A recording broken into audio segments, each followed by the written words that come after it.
Hello and welcome to Legal Basics with Cyro Law Global, and my name is Sian. Last week we wrapped up the series on intellectual property.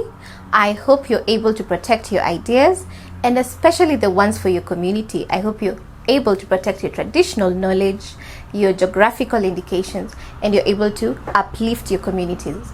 So the most requested topics have been employment law, child law, and marriage law. So we've been deliberating on which topic to pick, and we decided on marriage law because the bunnies are just dropping from the diaspora and it's the end of the year. So welcome to the marriage law series.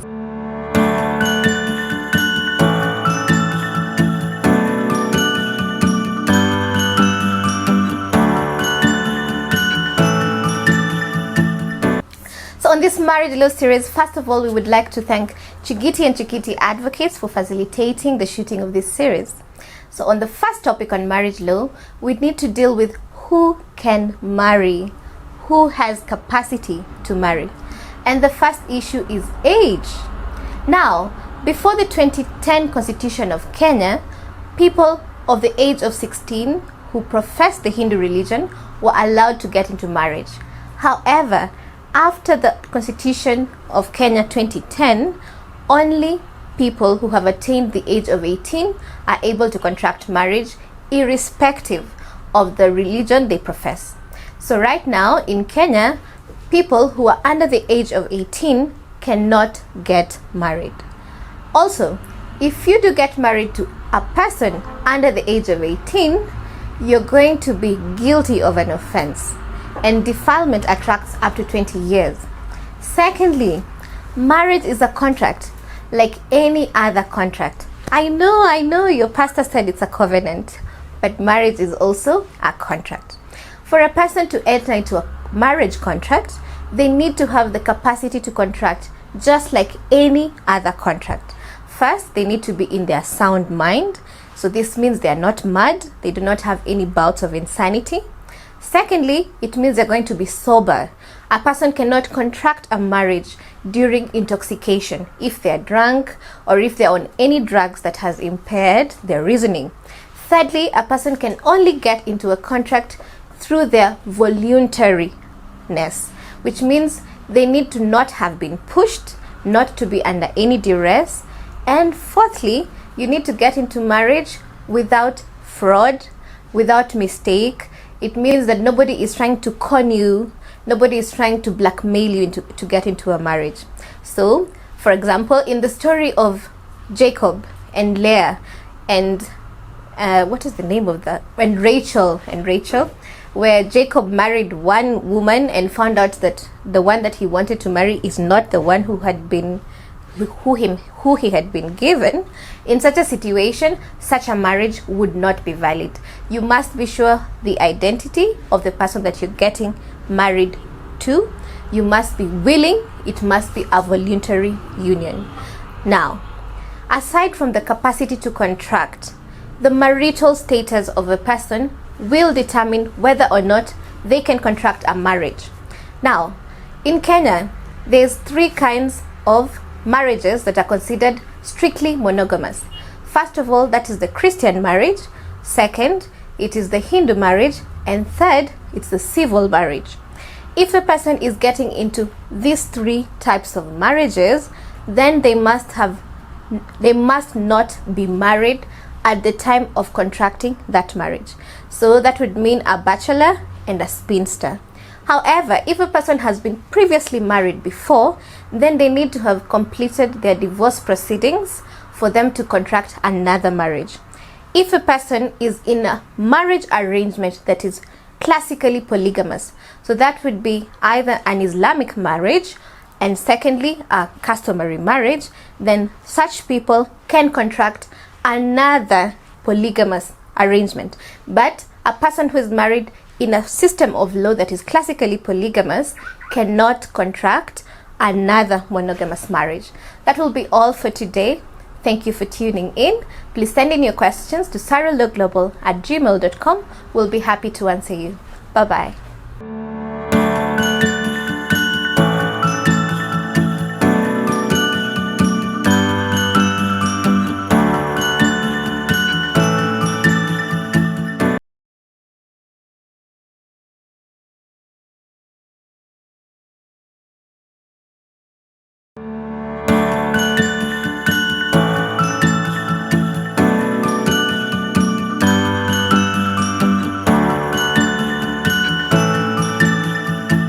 Hello, how are you? Thank you for tuning in. So now, in the olden days, and even in these days, when people want to get a wife in the African customs, they go and they sit on a stool. The elders sit on a stool like this one, and they deliberate and they say, okay, how many cows are you giving us? We want 50. You say, no, we don't have 50. They say, no, our girl is very beautiful. Add 2. You say, no, we don't have that. Okay, add 1. They say, but she has a gap between her teeth. Give us an extra goat. And they sit down, they agree. Sometimes they disagree. At the end of the day, dowry is paid, and a girl goes to another home, and that is a marriage. Now, today we're going to discuss customary marriages. Now, as far as customary marriages go, the law presumes that they are potentially polygamous. So unless your community specifically has a law, a custom against polygamous marriages, the law classically assumes that all customary marriages are potentially polygamous. A polygamous marriage is where one man can take several wives. So as far as customary law goes, there is no limit to the number of wives. So a man can take as many wives as possible. So a person who has contracted one polygamous marriage has continuous, perpetual capacity to contract other polygamous marriages. However, a person that has contracted customary marriage does not have the capacity to contract any kind of monogamous marriage. However, if a person has married their wife in a customary arrangement and they agree that they do not want this marriage to be polygamous, they can agree and sign a document and take it to the registrar, so that the registrar knows, although this marriage is customary, this marriage is not open to any other wives. That makes it monogamous. Now, for customary marriages, it goes with the custom of the specific community that the man or the wife belong to. For example, let's say Mutiso meets Hadija in Murang'a. Mutiso comes from the Kamba community, Hadija comes from the Giriama community, and they live in Murang'a, where people around them practice the Kikuyu custom. Now, Mutiso and Hadija cannot marry under Kikuyu customary law, although they live in Murang'a, because Mutiso and Hadija do not belong to the Kikuyu community. However, Mutiso can marry Hadija as per the Kamba traditional customs, or he can marry Hadija under the Giriama customs. Whichever they choose, they can choose either or they can do both. Now, for customary marriages, today the Marriage Act requires that customary marriages have to be registered. For some reason, people believe that when people are married under customary law, they do not register their marriages. In the past, before the Marriage Act 2014, people never used to register customary marriages. However, today the law requires that even a customary marriage must be registered. So the law requires that after the rites and the customs have been performed, and whatever needs to be done for it to amount to marriage has been done, then the couple needs to register their marriage within 3 months, and the registrar will take 6 months to then give them a certificate of marriage, which indicates that they're married under customary law, and it also indicates under the customs of which community they are married under. Today, if a couple takes any facility from a bank, they're going to if they say that they're married, they're going to have to present their spousal consent, and they will have to present their certificate of marriage, even in the event that that marriage is a customary marriage. Now, unlike other forms of marriage, which take a day or take one process, you see, for a civil marriage, people will go to the AG or to the deceased office in one day. For a wedding, it will be officiated in one day. For a Hindu marriage or even a Muslim marriage, it can be officiated in one day. However, most customs have many long processes. Now, you need to understand the specific processes in your community, because if that process is not complete, then it means that the marriage is not valid. For example, many communities will have the first step where people go and introduce themselves. Then they will have the second step where the elders who sit on this stool negotiate. Sometimes the elders agree, sometimes they do not agree. Sometimes even after the agreement, what amounts to dowry payment or what amounts to a marriage takes another step. Sometimes couples start these processes and they don't finish them and continue to live for very many years together, and then something happens and they say, but you know, he's my husband or she's my wife, and the family says, no, you did not marry her. Yes, you came for introduction, but you never paid her dowry, or yes, you paid her dowry and you never finished. So you need to be very careful to know your own customs, the customs of the person you're marrying, and to know what in that custom amounts to a marriage. I hope that this broadcast has been useful to you. Please write to us with your questions at cyrillawglobal@gmail.com. Once more, we would like to thank Chigiti and Chigiti Advocates for facilitating the shooting of this series. Thank you. Take care of their families. Bye-bye.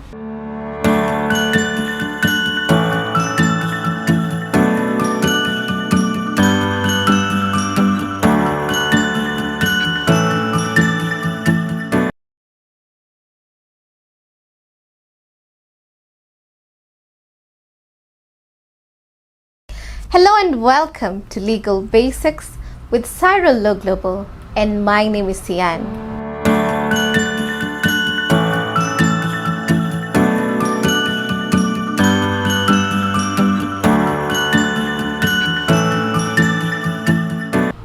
Today, on part 2 of the marriage series, we're going to discuss a civil marriage. Now, a civil marriage is classically what people would conduct at the Attorney General's office, at the DC's office, or at any government office in your locality where the registrar of marriage is available. Now, a civil marriage can be conducted between a man and a woman above the age of 18 who profess all kinds of religion. So that basically means that if a person of a Muslim religion wants to marry a Christian and they can neither go to church or go to the mosque, then the two of them can contract a civil marriage. Now, for a civil marriage, both the spinster and the bachelor must be single. That means they are not married at the time.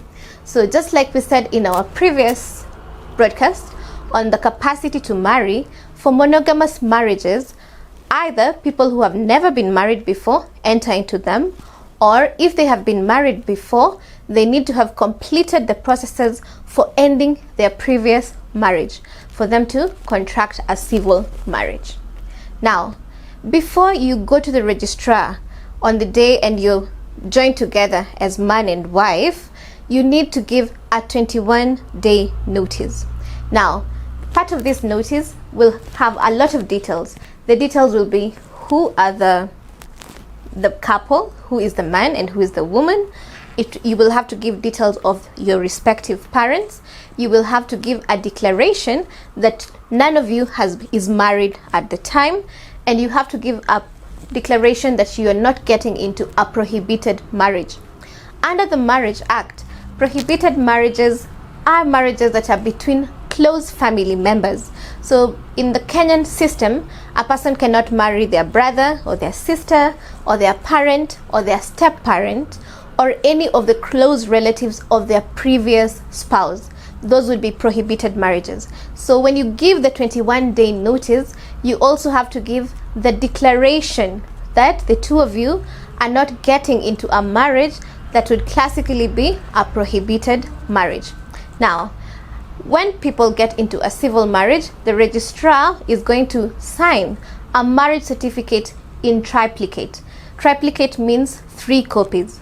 So for a civil marriage, the the registrar will retain one of the copies of the marriage certificate, and he's going to hand over to the couple the 2 marriage certificates, because you've signed 3. At the time of signing, the married couple, the man and the woman who are getting married, must sign the marriage certificate and 2 competent witnesses. Competent witnesses does refer to people who classically would also have capacity to contract. So that means they're people who are sober, people of sound mind, people who are adults, people who can themselves get into contracts are the people who are able to witness your marriage.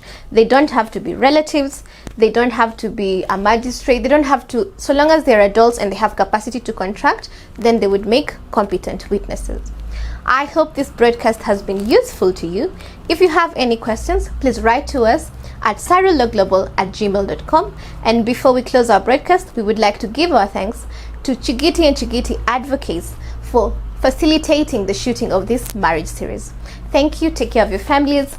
God bless.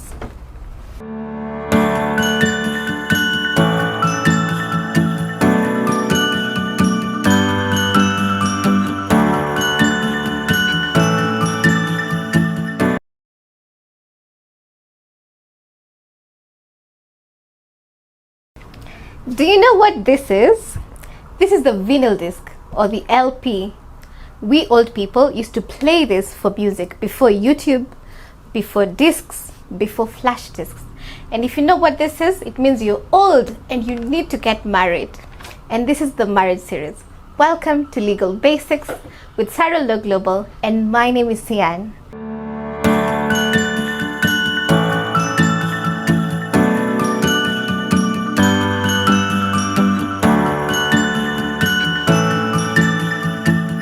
Now, today we're going to discuss Christian marriages.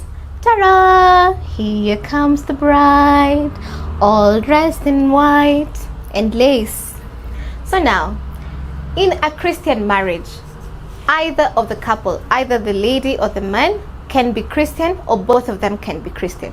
So for a Christian marriage, unlike the other forms of religious marriages where both people have to profess the same religion, for the Christian marriage, if one of them is a Christian, then they can get into a Christian marriage.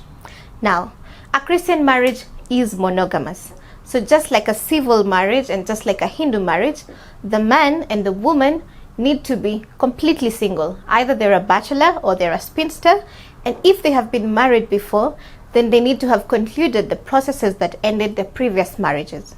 Now, when 2 people want to get married, they need to ensure that the church that will officiate their wedding, or the minister or the pastor or the leader to that church, is duly licensed.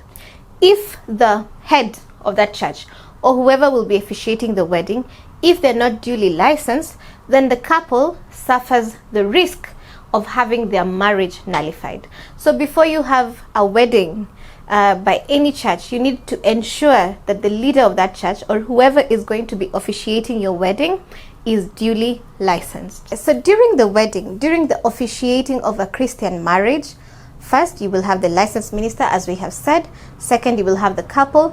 And third, you will have 2 witnesses who must be competent to enter a contract, just like a civil marriage. Now, during the signing, the minister will sign, the couple will sign on the marriage certificate, and the witnesses will also sign to witness the marriage. The marriage certificate in a Christian marriage is just like a civil marriage, so it will be signed in 3 copies. 1 copy will remain with the church, 1 copy will go to the registrar of marriages, and 1 copy will be given to the couple. Remember, when we discussed a civil marriage, we said that the marriage certificate will have 3 copies, but the registrar will retain 1 and the couple will be given 2. But in a Christian marriage, the couple will only be given 1 copy, because 1 will be retained in the church and 1 will have to go to the registrar of marriages. I hope that this broadcast has been useful to you. Please write to us with your questions at sarulawglobal@gmail.com. We would like to thank Chigiti and Chigiti Advocates for facilitating the shooting of this series. Thank you. Take care of your families. Thank you for tuning in. Remember to subscribe and to share with your family and friends. Bye-bye.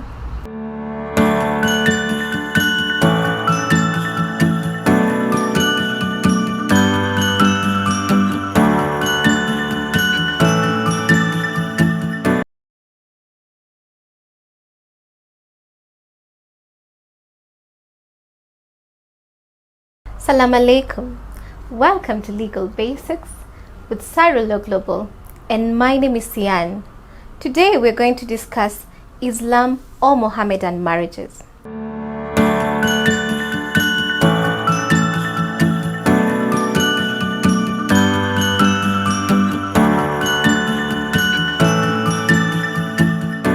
Now, Mohammedan marriages are classically polygamous. However, although they are polygamous, a man is only allowed a maximum of 4 wives. So that means that a man who professes the Islam religion is allowed to take 1, 2, 3, 4 wives, but once he has 4 wives, then he no longer has the capacity to contract another marriage. Now, as per the Marriage Act of 2014, a marriage that is potentially polygamous can be converted to a monogamous marriage by agreement of the parties. So that means even for a Muslim or an Islam or a Mohammedan marriage that is classically polygamous, if a man takes a wife and they agree that they do not want to have any other parties in that marriage, they do not want this man to take any extra wives, then they can agree and sign a document that shows that they have agreed, and that document is taken to the registrar such that this man cannot contract any other marriage. Now, once people are married under Islam faith, they have to also ensure, just like a civil marriage and like a Christian marriage and like a Hindu marriage, they have to ensure that the sheikh or the imam or the head of the Qadi court where they have gone has been properly licensed to contract a marriage. So this ensures that the marriage that they have entered into is not void, or it is valid. That is all for today. Thank you so much for joining us. If you like these videos, please share with your friends and your family. We also would like to give our thanks to Chigiti and Chigiti Advocates for facilitating the shooting of this series. God bless you. Bye-bye.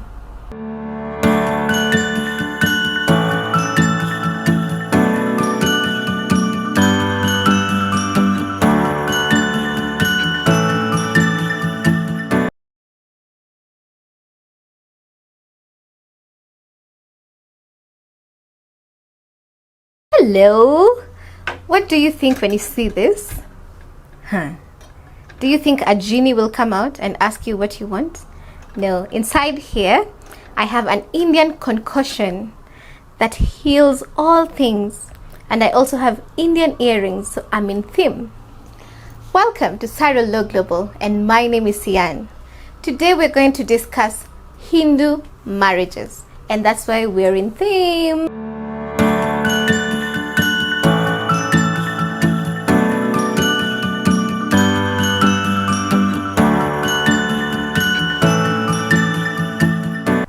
So now, Hindu marriages, just like Christian marriages and civil marriages, are monogamous in nature. So that means they're contracted between a man and a woman who are single, who are not in any other kind of marriage. So either a bachelor and a spinster, or a person who has a previous marriage and has completed the process of ending that previous marriage.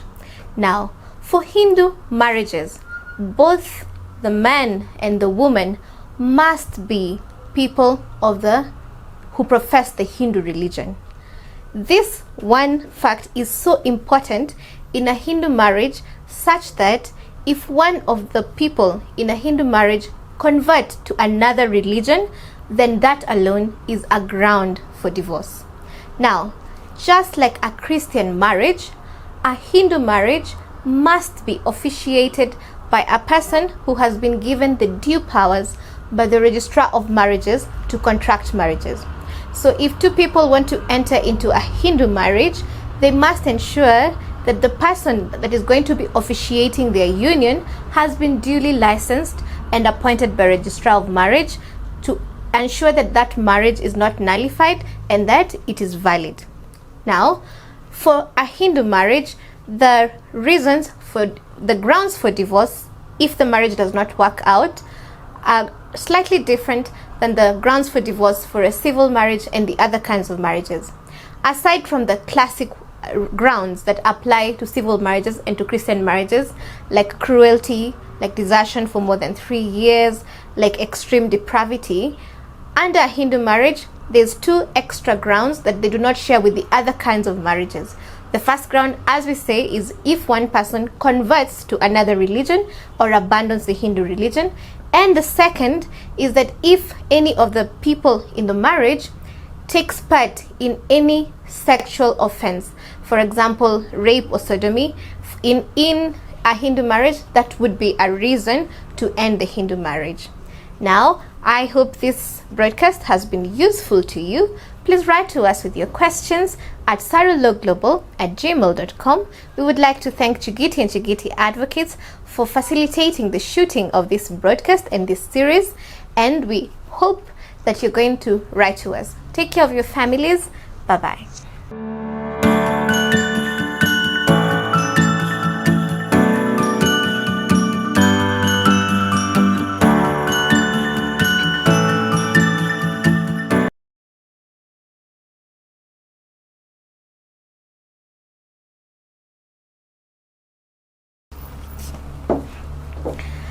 Hello and welcome to Legal Basics with Sarah Global, and my name is Yan.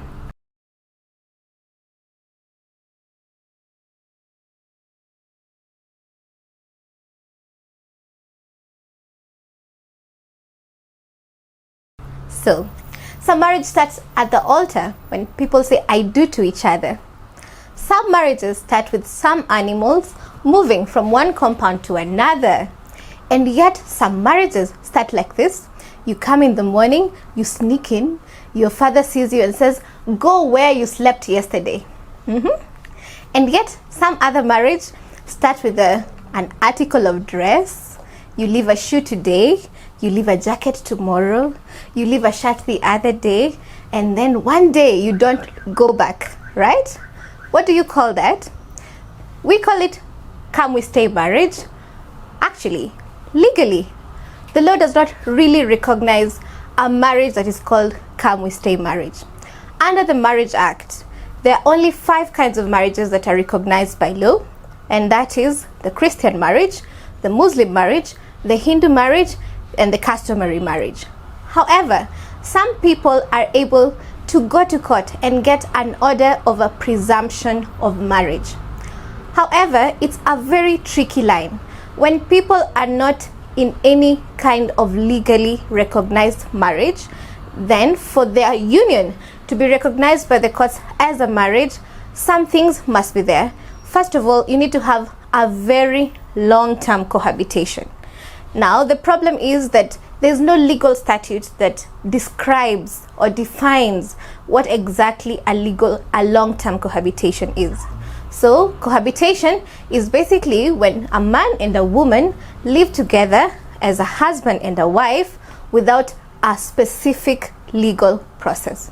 So some people can stay for 5 years, and because of the way they live, the courts can presume a marriage. Some people can still stay for those same 5 years, and just because of the details of that union, the courts can refuse to presume a marriage.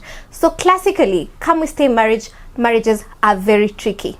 Still, from the case laws and from the marriages that the courts have been able to presume a marriage, some of the characteristics are that those 2 people have lived for a very long time together, most of the time more than 10 years.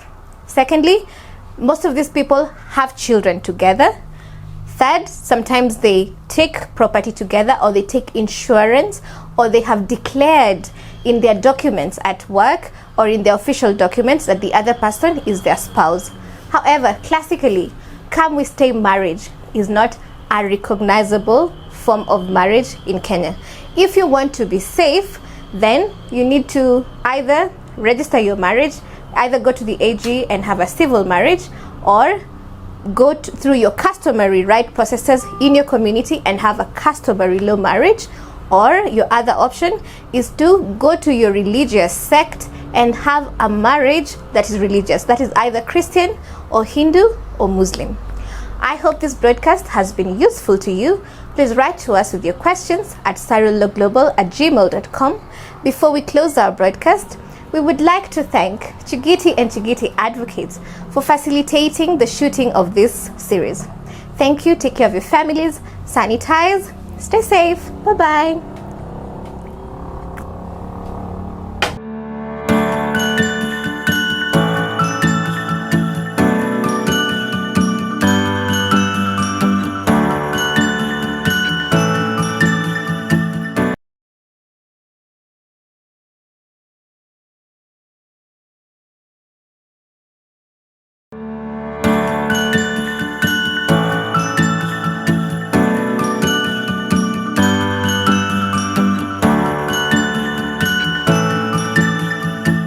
So Jasper is a tall, dark, handsome, promising gentleman. So on one of the trips, he meets a hot number, a yellow girl, and says, this is the one I want. So Jasper rushes, he pays dowry, he's arranging a wedding. But while he's arranging a wedding, his friend says, Jasper, be careful, this will end in premium tears. That girl, we saw her with someone. Jasper says, no, this one is the one I want. So Jasper says, I do. And 8 months later, while Jasper has been called to the hospital, his yellow is on labor and waits for the baby. The baby comes and the baby has Caucasian hair. Yellow is not Caucasian. Jasper is not Caucasian. The baby is clearly not his. He's been married for 8 months. What does Jasper do? Welcome to Legal Basics with Cyril the Global, and my name is Sian. Today we're going to talk about annulment. Annulment is the process of nullification or cancellation of a marriage so that legally it is as if that marriage never happened. What are the grounds for annulment? First of all, is like Jasper's situation.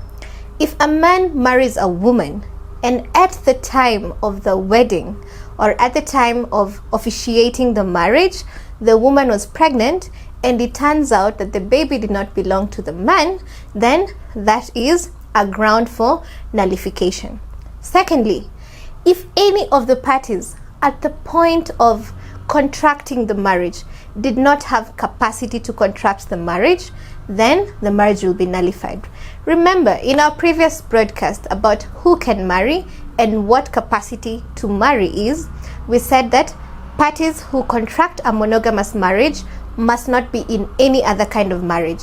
So if a person was in some kind of marriage before they got married to another person and they contracted a monogamous marriage, then that second marriage will be a nullity. It will be annulled. Secondly, if a person was intoxicated or insane or high on any kind of drugs that impaired their mental capacity at the point of contracting the marriage, then the marriage will be a nullity. As far as sanity and mental capacity goes, a person needs not only to understand that they're in a wedding or that they're getting into a marriage, they also need to understand what their duties and obligations in a marriage are. So while a person who is not even in their full faculties may understand that they are wearing a wedding dress and they are happy and they are a bride today, if they do not understand that this is the beginning of a marriage process that brings about marriage obligations, then that person does not have the full mental capacity to appreciate their obligations in a marriage. In such a situation, if a person lacks mental capacity, then that means they did not have the capacity to contract a marriage, and that marriage can be nullified. Another reason why a marriage can be nullified is if the couple is unable to consummate their marriage. Consummation of a marriage is taking part in the deed of the marriage. I do not know how to explain this, but basically it is when a couple has sex or they make love. So if a couple for a whole year has not been able to do the deed of the marriage, then that marriage can be annulled. Now, an application for an annulment of marriage is done within a year from the date that the marriage was officiated. So for instance, if the marriage happened on the 20th of December 2020, the couple has until 20th of December 2021 to annul the marriage. However, if you don't annul the marriage within that year, it is assumed that, for example, Jasper has accepted his half-caste child and has decided to move on. So that's why an application for annulment of marriage has to be done within a year. Now, if a person suffers a bout of insanity and they get into a marriage with a person who is not aware that their partner suffers bouts of insanity, that too will be a ground for nullification of a marriage. However, if a person marries another knowing very well that this person from time to time suffers bouts of insanity, then that person will not be able to approach the court for an annulment of the marriage. So as far as bouts of insanity goes, the other person must be unaware. Just the fact that you get into a marriage and change your mind later, it would not be a ground for annulment of a marriage. Now, when couples have been married and an annulment order has been given, the marriage is completely cancelled. It is as if these two people have never been married before. So unlike divorced couples who might still owe each other some legal obligations even after the marriage, when a marriage has been annulled, it basically means it never existed. So a person cannot apply for maintenance, for example, because it means that the other spouse was not legally recognized as their spouse. Another thing is, if a person has gone through divorce and just before they got their decree absolute, they got into another marriage or they went and paid dowry, then that second marriage will also be a nullity because the previous one has not been complete.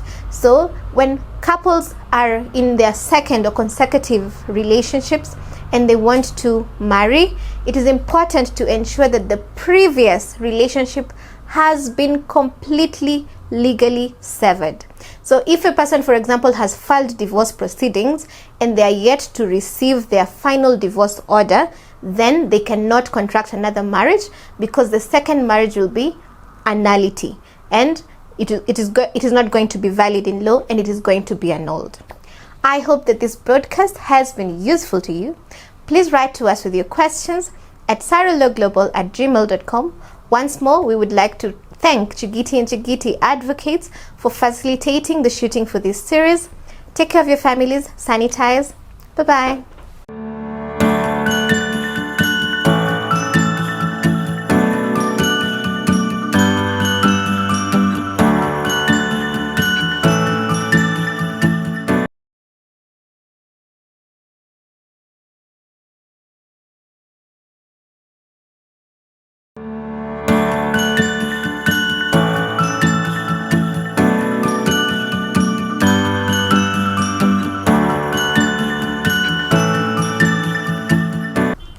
Hello and welcome to Legal Basics with Sarah Law Global, and my name is Sian.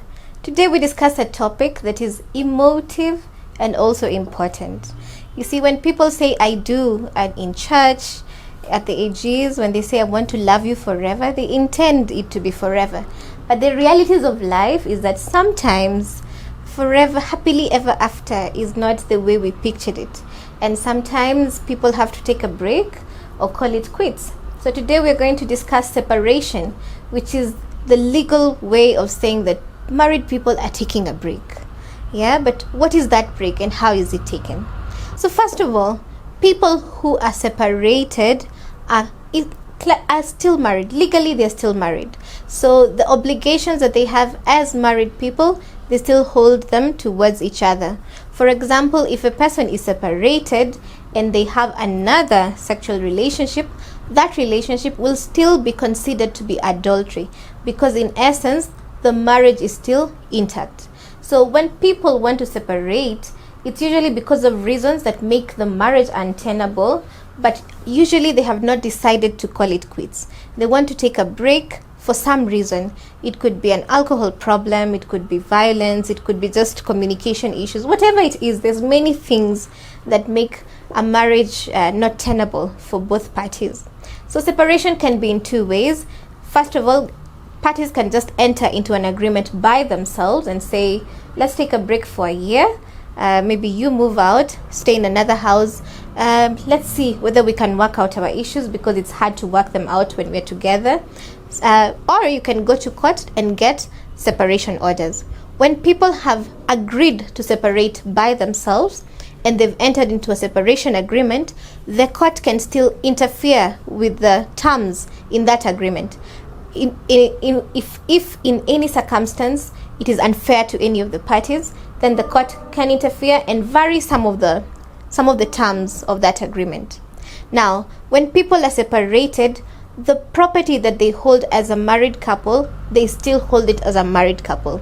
So classically, if people are separated because they're still together, matrimonial property still belongs to that marriage, to the people in that marriage. So people cannot separate and divide property. You cannot go to court and say, now I'm separated from my husband, I want that house and I want that farm. Classically, people who are separated, you cannot divide their property. Now, when people want to separate, they can go when you want a separation, you can still go to court and get a separation order, even if there's reconciliation proceedings going on. So sometimes the reason that makes people want to separate is so urgent. Maybe it's violence, maybe it's something that harms the children. So sometimes it is a person really wants this separation and it is very urgent. Now, just because the elders are talking or they've said let's have a meeting, that is essentially not a reason to stop a person from getting a legal separation. So you can try reconciliation, which is always encouraged. You can try alternative dispute resolution methods, but if those are not working, a person can still go to court and get a separation order. And after a very long separation, sometimes courts will just grant couples a divorce if after many years of separation the marriage is still not working. Now, the grounds for separation are exactly the same grounds as the ones for divorce. So if in a marriage there's adultery, if there's cruelty from any of the parties, if any of the parties of a marriage has deserted the other for 3 years or more, if the marriage has irretrievably broken down, then a party can approach court for a petition for separation. Now, a petition for separation can only be filed after 3 years from the date that the marriage was contracted. So, for example, if couples get married on the 20th of December 2020, they cannot approach the court for an order of separation until 20th of December 2023.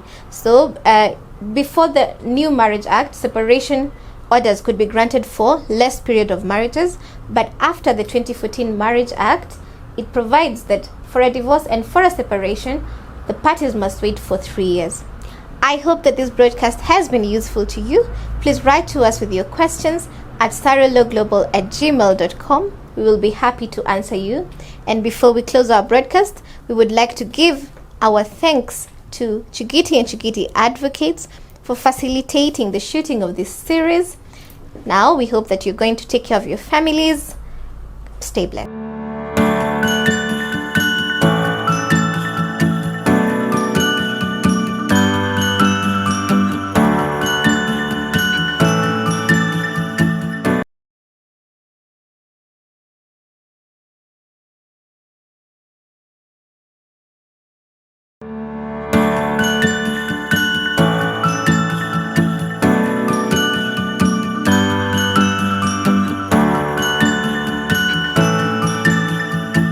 Hello and welcome to Legal Basics with Sarah Law Global, and my name is Sian.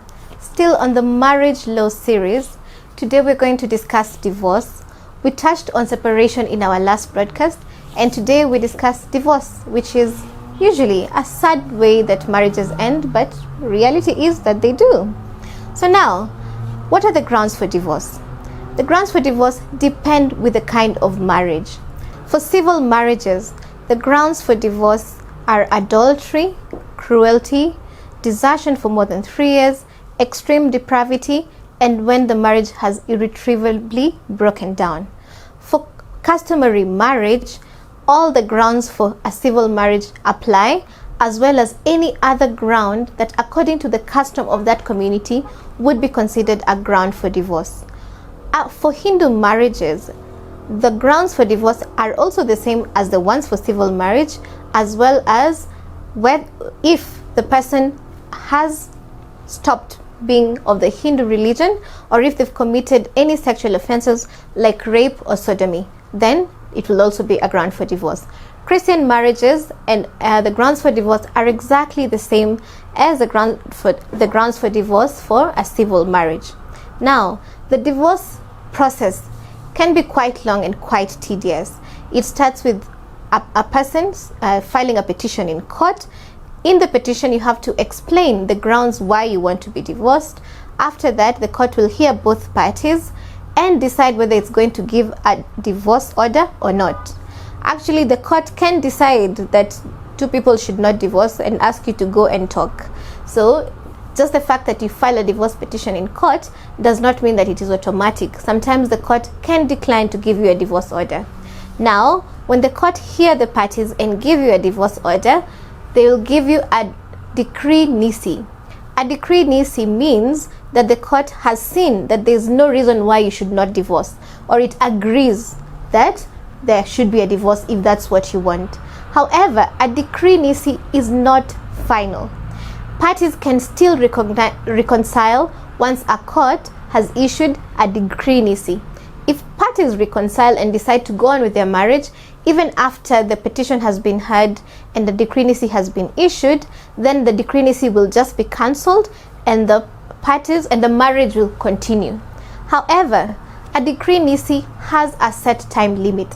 When that time lapses, the court gives a decree absolute. When a court gives a decree absolute, it means that the marriage is over. If the parties, after a decree absolute, decide that they want to reconcile, then they have to marry again because the first marriage is over. Now, in between these processes, if a party has received a decree nisi from the court, then they're still not free to contract another marriage because essentially their first marriage is not over yet. They have to wait for their decree absolute for them to be able to contract another marriage. Now, all kinds of marriages, irrespective of how they were entered into, if people wish to end them, then they have to go to court and go through divorce proceedings. I hope this broadcast has been useful to you. Please write to us with your questions at sarolawglobal@gmail.com. And before we close our broadcast, we would like to thank Chigiti and Chigiti Advocates for facilitating the shooting of this series. Thank you very much for tuning in. If you like our video, please share, subscribe, share with your family and friends. Take care of your loved ones. Bye-bye.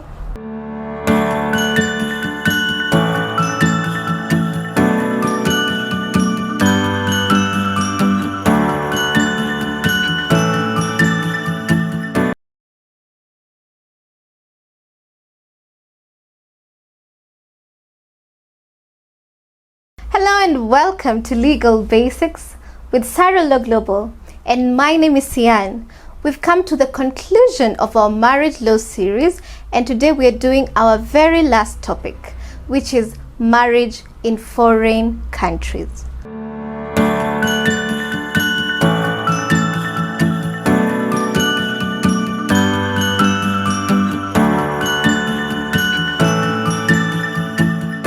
Now, marriage in foreign countries can be between citizens of Kenya who are stationed elsewhere. It could also be between citizens of another country who wish that their marriage is recognized in Kenya.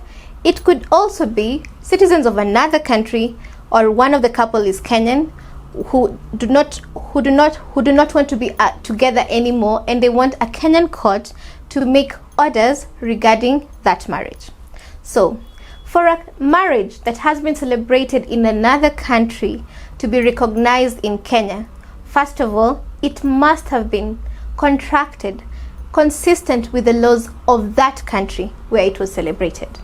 Secondly, the laws of that country pertaining to marriage must be consistent with the laws in Kenya. For example, the Kenyan law does not recognize same-sex marriages.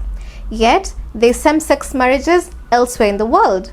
So, the Kenyan legal system cannot recognize same-sex marriage, even if that kind of marriage is valid elsewhere in the world because it is inconsistent with our laws. Thirdly, the people who have entered into this marriage contract must have the capacity to contract a marriage in Kenya. That means they have to be above the age of 18, they have to be of sane mind, they have to have entered the marriage during soberness. It must not have been under duress or involuntary. Now, when a marriage has been contracted outside Kenya and a person who is resident in Kenya wishes to get orders from Kenyan courts regarding that marriage that was not celebrated in Kenya, first of all, one of them, the person that is petitioning the court or the other party, must be resident in the country, and the marriage must be recognizable under the laws of Kenya.